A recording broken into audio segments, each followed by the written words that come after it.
கர்த்தருடைய பரிசுத்த நல்ல நாமத்திற்கு மகிமை உண்டாவதாக இந்த நாளிலே உங்களை வாழ்த்துகிறேன். ஒவ்வொரு நாளும் நம்ம போராட்டத்தின் மத்தியில வாழ்ந்து கொண்டுதான் இருக்கிறோம். ஒவ்வொரு நாளும் நமக்கு சேலஞ்சிங் லைஃபா இருந்து கொண்டுதான் இருக்கிறது.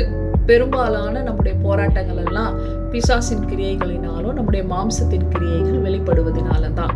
இதை எப்படி நாம மேற்கொள்றது அப்படின்னு பார்த்தீங்கன்னா, வேத வசனம் நமக்கு அழகா சொல்லுகிறது. எபேசியர் புஸ்தகத்திலே கடைசி அதிகாரத்திலே வேத வாக்கியம், நாம சர்வாயுத வர்க்கத்தை தரித்துக் கொள்ளுகிறவர்களா இருக்கணுமா. எது சர்வாயுத வர்க்கம்?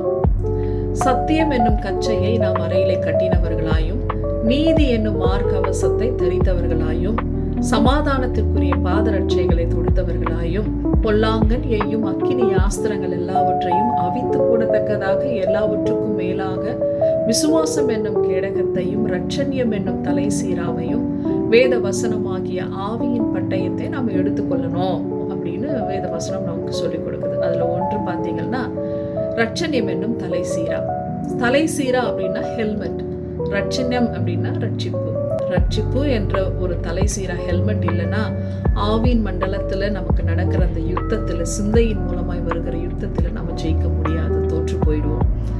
அதை ஒவ்வொரு நாளும் நாம ஜெயிக்கணும் சிந்தையில அப்படின்னா ரட்சிப்பு அப்படின்றது ரொம்ப முக்கியம்.